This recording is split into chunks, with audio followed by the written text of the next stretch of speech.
Seigneur, merci parce que tu es là, parce que ta présence prend place dans ce lieu, dans la vie de tout celui qui est en train de nous suivre.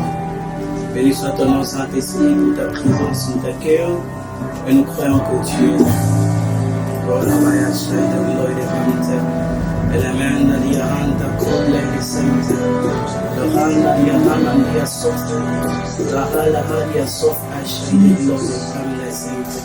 Nous te bénissons parce que tu es là. Merci pour le Saint-Esprit qui prend place. Nous bénissons le nom de Jésus. Là où tu es avec moi, est-ce que tu peux parler à Dieu pendant un moment? Donnez gloire à Jésus. Gloire à Jésus. Gloire au roi de rois. Gloire au Seigneur de seigneurs. Gloire à celui qui règne, à celui qui est tué. Tu es notre Seigneur, notre Sauveur. Règne à jamais, Éternel, dans nos vies. Que ton Seigneur, soit dans les nations. Seigneur, dans ce pays. Père, partout où on suit Jésus. Je prie que ton règne vienne. Que ton règne s'établisse, Père, en Seigneur. Que ton règne s'établisse dans nos cœurs. Que ton règne s'établisse dans nos vies. Père, que le nom du Seigneur soit élevé. Nous élevons Jésus. Nous élevons Jésus. Je vous salue dans le nom de Jésus. Ça dépend à l'heure à laquelle que vous nous suivez. Je ne suis pas seul aujourd'hui. Je suis accompagné d'un homme de Dieu merveilleux. Shalom, pasteur. Comment vous allez? Shalom, Dieu, ça va très bien. Amen. Ça va, Dieu fait grâce. Alors, pasteur, qu'est-ce que vous nous avez apporté? Déjà, Shalom, peuple de Dieu. Bienvenue à Awake, un programme qui nous garde éveillés afin de réveiller tous ceux qui dorment par la lumière de ta parole. Alors, pasteur, je dois dire quelque chose qui me tique.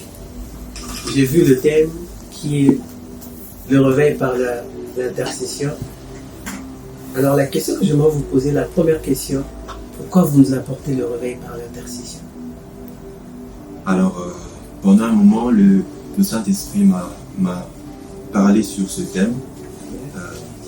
Comme je le disais, je me rappelle, lorsque j'avais ce concept du réveil, je me disais que le réveil, c'était quelque chose juste de, voilà, un peu comme un mouvement.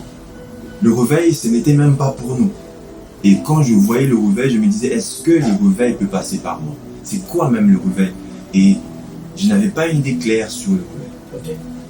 Et pourtant, la Bible nous parle du réveil et que chaque chrétien doit prendre cette conscience du réveil. Chaque chrétien doit prendre conscience du réveil. Le réveil n'est pas réservé à une communauté. Le réveil n'est pas réservé seulement à des personnes qui vont à l'église, qui prient beaucoup. Non. Okay. Le réveil, c'est pour tout enfant de Dieu. Okay. Et ça, c'est ce que la Bible nous fait comprendre.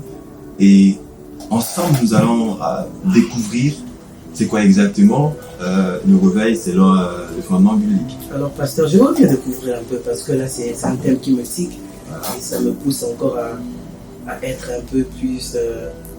Je sais pas, mais dites-moi un peu. Oui, moi aussi, je suis émerveillé par ce thème. Alors, nous allons lire, nous allons prendre quelques passages avant d'aller en profondeur. Nous sommes dans le livre de Romains chapitre 13, versets 11 à 12. Nous allons le lire rapidement. Je lis au nom du Seigneur. Oui. Cela importe d'autant plus que vous savez en quel temps nous sommes. C'est l'heure de vous réveiller, enfin du sommeil. Car maintenant, le salut est près de nous que lorsque nous avons cru. La nuit est avancée, le jour approche. Dépouillons-nous donc des œuvres du ténèbre et revêtons les armes de la lumière. Prenons ensemble 1 Corinthiens 15, 34. La Bible dit, revenez à vous-même, comme il est convenable, et ne péchez point, car quelques-uns ne connaissent pas Dieu. Je l'ai dit à votre honte. Et on prend le dernier passage qui est dans Éphésiens 14. Là, la Bible dit, c'est pour cela qu'il est dit, réveille-toi, toi qui dors. Ici, on parle à des personnes précises. Réveille-toi, toi qui dors. Relève-toi d'entre les morts, et Christ t'éclairera. Oh, donc, en quelque sorte, on se réveille non seulement d'un sommeil physique, on peut aussi se réveiller d'un sommeil spirituel. Vous voyez un peu? Alors ici, la Bible nous parle du réveil en 3 temps. Alors il y a 3 mots qui qui m'ont tiqué dans ces 3 passages que nous avons lus. Yes. Le premier, c'est le temps. Le deuxième, c'est revenir à soi-même. Et le dernier, c'est la lumière. Alors, on ne peut pas parler du réveil sans faire mention du temps. Ok. Pourquoi? Parce que la Bible dit qu'il y a un temps pour tout. Ok. Il y a un temps pour manger, il y a un temps pour dormir, ça c'est dans le proverbe. Alors, il est important pour nous de discerner les temps si on veut parler du réveil. Le réveil, c'est un concept qui au-delà du fait que ça soit un mouvement qui est attribué à des personnes, tout enfant de Dieu doit savoir à quelle saison ou à quel temps je me trouve pour prendre conscience. Rappelez-vous, j'ai parlé de 3 termes. Le temps, la prise de conscience ou revenir à soi-même, et la lumière. Ça veut dire qu'on ne peut pas parler du réveil si on ne sait pas à quel temps nous sommes. Dans ta vie, tu ne peux pas rester là, vivre comme tu vis d'habitude, sans savoir dans quel temps tu te trouves. Parce que les saisons sont différentes. Pourquoi les temps ici importants? Lorsque nous parlons du temps, on ne fait pas allusion au temps humain qu'on appelle le chronos.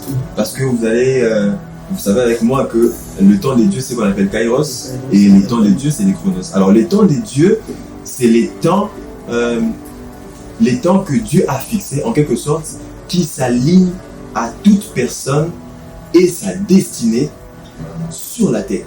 Ça veut dire qu'il y a un moment de ta vie où Dieu a déjà planifié certaines choses pour toi. Tu ne peux pas vivre sur cette terre sans pour autant discerner les temps dans lesquels tu es en train de vivre en fonction de ta destinée. Donc, en gros, vous voulez dire qu'il n'y a pas de réveil sans le kairos. Il n'y a pas de réveil sans le kairos. Parce que pour que le réveil commence, il faut qu'il y ait un discernement de temps. Ok. C'est-à-dire que là où tout le monde dort, moi je me réveille, je me dis non, ces temps ici, ce n'est pas le temps de dormir. Là où tout le monde fait la même chose, là où tout le monde se prostitue, là où tout le monde va corrompre, moi je dis non. Nous sommes au temps de la fin. Vous allez vous rendre compte que l'apôtre Paul, lorsqu'il parle aux Romains, il dit les saluts approchent. Okay. Donc il leur rappelle que le temps dans lequel nous sommes, pour nous enfants de Dieu, ce n'est pas un temps où nous allons nous conformer. Parce que le réveil, c'est aussi dire non au conformisme. Dans ce monde, nous voyons qu'il y a eu évolution. Tout le monde vit selon la mode. Tout le monde veut faire ce qui est à jour. Je veux être dans la mode, je veux qu'on me voie, je veux que je m'habille bien, je veux que tout le monde m'applaudisse, m'acclame. Mais qu'est-ce que Dieu dit par rapport à la saison? Qu'est-ce que Dieu dit par rapport à la saison? Qu'est-ce que Dieu dit par rapport à la saison? Et ça, ce n'est pas réservé juste à un mouvement de personnes, à un groupe de personnes. Ce n'est pas juste un mouvement, une vague qui va souffler. Parce que les gens pensent que le réveil, c'est quand on est parlé en langue. Okay. Non, rappelez-vous, dans Acte 2, avant qu'il y ait un Acte 2, il y avait un Acte 1.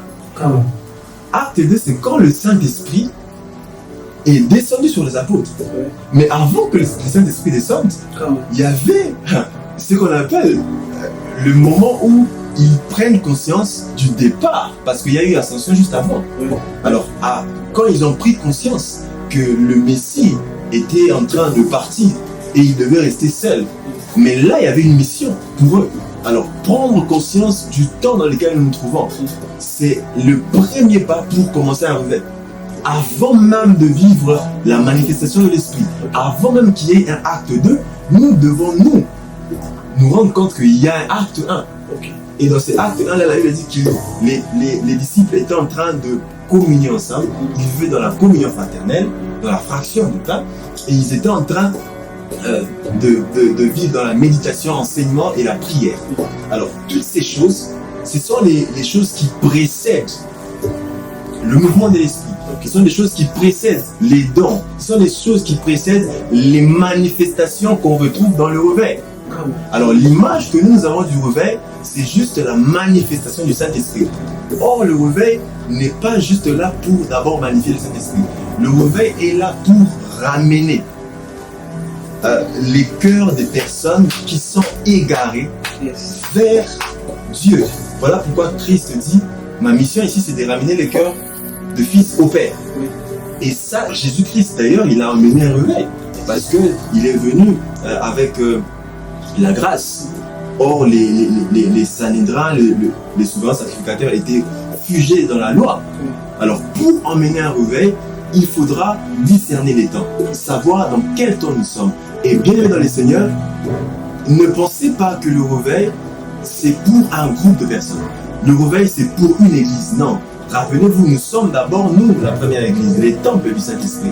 Et lorsque la Bible nous parle du réveil, nous devons savoir quel est les temps dans lesquels moi je me trouve. Je suis dans quelle saison de ma vie? Est-ce que les choses que je suis en train de vivre sont les choses qui doivent être dans ma vie en cette saison? Est-ce que la situation, la condition que je vis est ma condition? Si je sais que ce n'est pas ma condition, alors là, je dois me réveiller du sommeil. Parce que le deuxième thème, on va arriver. Le deuxième, c'est revenir à soi-même. Revenir à soi-même. Pourquoi on doit revenir à soi-même? Parce que, rappelez-vous avec l'enfant prodigue, la Bible dit qu'il a pris le bien. Il lui revenait le droit, il est parti. Mais après un moment, il s'est rendu compte que lui qui était fils privilégié, il s'est retrouvé dans une situation où il dort avec des porcs. Il vit une vie qui n'est pas la sienne. Vous voyez? Et là, il se rend compte, il y a une remise en question. Il revient à lui-même. Il s'est dit, mais comment je peux vivre cette vie aussi longtemps que je suis héritier? Or, la Bible dit que nous sommes co-héritiers de Christ. Donc, nous sommes le fils de la promesse. Alors, l'héritage du royaume des cieux nous appartient. Alors, il y a certaines choses qu'on ne peut pas accepter, nous tolérer de vivre dans notre vie. Lorsque tu vis une certaine vie qui n'est pas la tienne, tu dois revenir en toi-même, te poser la question, est-ce que la vie que je suis en train de vivre, elle est vraiment ma vie? Pourquoi je suis sur la terre? Pourquoi Dieu m'a envoyé sur cette terre? Je suis ici pour souffrir, je suis ici pour accompagner les gens, je suis ici pour vendre mon corps, je suis ici pour vivre comme tout le monde. Non, je suis ici pour faire la volonté de Dieu. Alors là, cette remise en question, ça devient comme cet élément déclencheur pour le réveil. Parce que le réveil, c'est une décision. Le réveil, c'est dire non. Parce que quelqu'un qui s'endort, c'est quelqu'un qui est dans les ténèbres. Là, je passe directement au troisième concept. Prophète, attendez un peu. Il y a quelque chose que j'ai remarqué. De nos jours, vous savez, le monde aujourd'hui est un monde compliqué où certaines personnes se disqualifient. Voilà. Je me rends compte que la Bible est en train d'expliquer et dit que l'esprit se reposait dans l'Ancien Testament sur le prophète, le sacrificateur et le roi. Donc il y avait une catégorie de personnes sélectionnées pour le réveil. Mais dans Actes des Apôtres chapitre 2, nous tous et tous ont reçu le réveil. Donc il y a certaines personnes qui se disqualifient. Alors que Dieu a changé de méthode, si je peux dire ça. Il dit dans Joël 2:28, je répondrai ce que mon esprit sur mon chair, vos fils et vos filles prophétiseront. Quelle est cette parole que vous devez dire aux personnes en question qui se sont mis à l'écart, qui pensent qu'eux aussi ne peuvent pas vivre le réveil dans la vie? Ok, merci homme de Dieu, c'est une très bonne question parce que ce que je veux dire simplement c'est ceci. C'est que nous sommes dans la dispensation de la grâce. Dans la nouvelle alliance, ce n'est plus seulement les sacrificateurs qui doivent faire ce qu'on appelle la sacrificature. Alors, nous sommes, nous aussi, sacrificateurs par le souverain sacrificateur qui est Jésus-Christ. C'est le nom de Melchisedec. La Bible dit que dans l'Ancien Testament, il fallait que seulement ceux qui sortaient des Lévites, eux pouvaient entrer dans le tabernacle et offrir. C'est-à-dire offrir un culte, une offrande à Dieu. Mais avec Jésus-Christ, la Bible dit ceci, que le voile du temple a été brisé. Et nous avons tous eu accès au temple. C'est-à-dire que nous avons eu accès à la présence de Dieu. Là où tu es, toi qui penses que le réveil ne peut pas passer par toi, toi qui penses que tu ne peux pas emmener un changement dans ta famille, toi qui penses que tu ne peux pas être comment on l'appelle, les présages, celui qui commence quelque chose, tu es un signes. Parce qu'il y a des personnes qui viennent dans une famille comme des signes. Il y a des personnes qui viennent pour annoncer une nouvelle saison. Et je t'annonce que tu es peut-être le signe de ta famille. Tu es peut-être le présage de ta famille. Ne te néglige pas pour dire que je ne peux rien apporter dans ma famille. Tout le monde ne croit pas en Dieu. Personne n'a évolué. Personne ne travaille. Personne ne peut faire ceci. Et moi là, je suis qui pour le faire? Tu es celui que Christ a choisi. Tu es celui que Christ a accepté de verser son sang à la croix pour qu'après des nations, des vies soient sauvées au travers de toi. Alors ne te néglige pas toi parce que tu as Christ.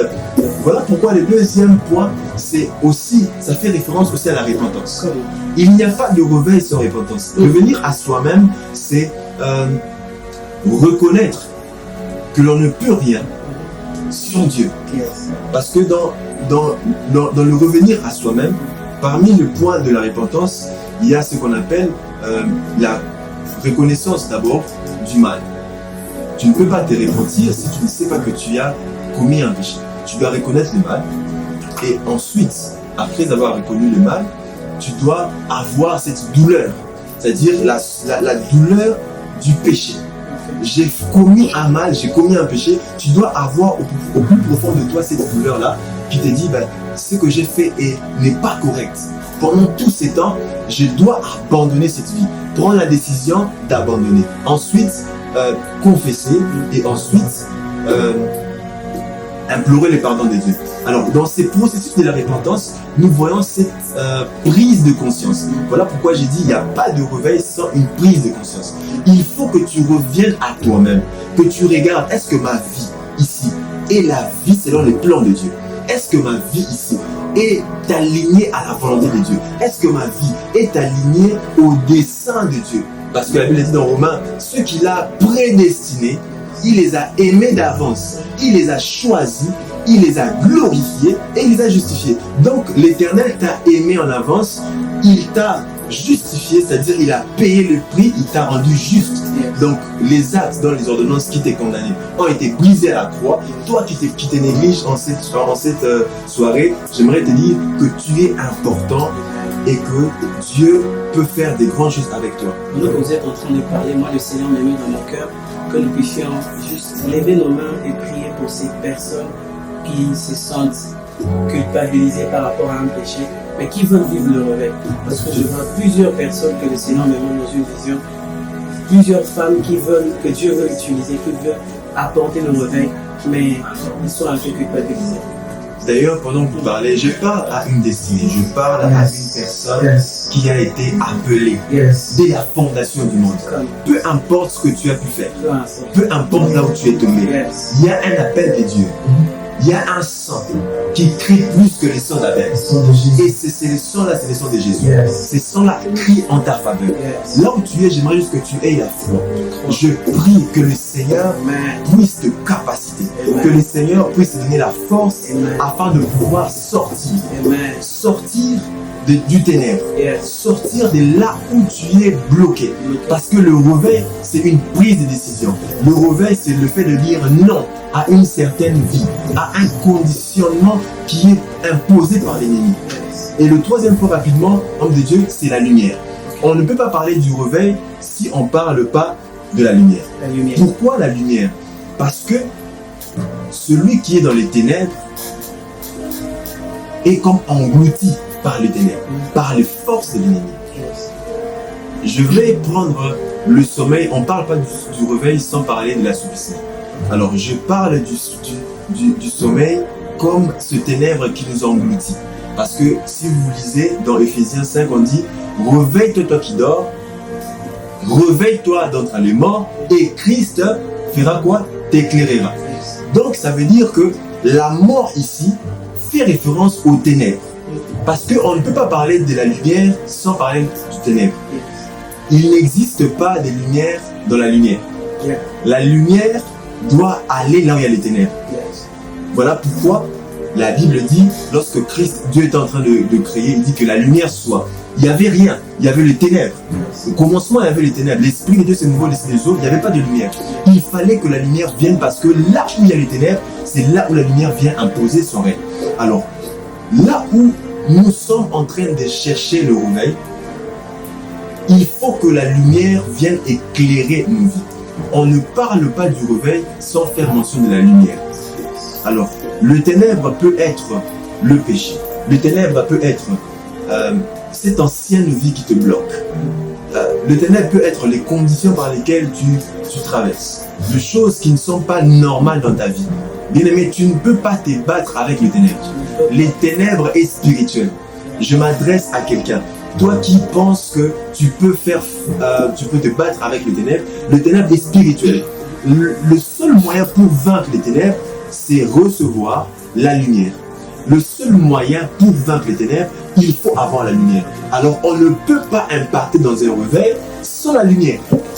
Donc la lumière vient pour nous éclairer, et lorsque la lumière nous éclaire, nous pouvons aussi éclairer. Voilà pourquoi Christ, lui qui s'est présenté comme la lumière, et il dit aussi que vous êtes la lumière du monde. Rappelez-vous, il dit, il fait de ses anges des vents et de ses serviteurs des flammes de feu.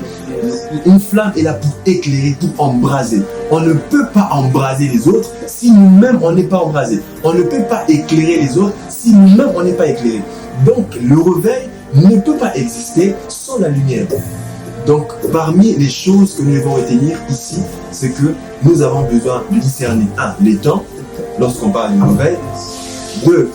Revenir à soi-même, qui est un signe de repentance. 3. Être éclairé par la lumière qui est Jésus-Christ. En fait, vous savez, avec tout ça, je pense que je vais vous couper aujourd'hui. Parce que, vous savez, vous avez beaucoup à nous dire. Et aujourd'hui, je pense qu'on doit s'arrêter là parce que vous coulez tellement qu'il y a un ciel vraiment ouvert. Et je crois que to be continue. C'est vraiment par la grâce de Dieu que nous allons encore donner, si Dieu nous donne la force et une prête vie, nous allons partager cet enseignement car le peuple de Dieu en a besoin. On ne peut pas prier sans comprendre pourquoi nous prions. On a besoin du réveil. Le réveil, ce n'est pas pour une église. Le réveil, ce n'est pas seulement pour ceux qui vont à l'église. Le réveil, c'est pour toi qui es à la maison. Le réveil, c'est pour toi qui en as marre de cette vie-là que tu es en train de vivre chez toi. Tu es aussi acteur, actrice du réveil. Alors là, nous allons faire une prière avant de clôturer. Nous allons prier ensemble. Là où tu es, tu vas dire, Seigneur, ce soir ou ce matin, je suis disposé. Ce soir ou ce matin, je suis prêt à recevoir quelque chose venant de toi. Je veux être ce facteur, cet élément, ce canal par lequel tu passeras pour embraser plusieurs. Fais de moi un acteur, une actrice du réveil. Commence à prier là où tu es. Est-ce que des voix peuvent monter? Des voix peuvent commencer à monter. On monte dans la salle, on chiffre l'atmosphère, on prie pendant quelques minutes. Pour le réveil dans ta propre vie, le réveil dans ta famille, le réveil dans ton pays, le réveil dans ta nation, le réveil dans ta famille. Que le Seigneur puisse susciter des hommes et des femmes qui en ont marre de leur situation. Fais de nous, Seigneur, au nom de Jésus. Seigneur, merci parce que tu es. Merci parce que tu localise une personne, Seigneur, que la vie d'une sœur change, localise un homme, Seigneur, d'un frère change, touche un cœur, que le feu transforme une vie, Seigneur, là où la personne transforme une est vie, Jésus. Seigneur, là Que où la la lumière personne nous lâche, que le ténèbre que nous le lâche, feu de l'esprit, que la lumière, Seigneur, entre dans nos maisons, que la lumière entre dans nos cœurs, que la lumière entre dans nos rêves, au nom puissant de Jésus-Christ. Merci Seigneur. Merci Seigneur. Que le Seigneur vous bénisse abondamment. Nous sommes bénis que vous puissiez nous suivre. Nous voulons juste vous dire que nous continuons bientôt et soyez branchés. May God bless you and see you next time. Bye bye. Au revoir. Au revoir.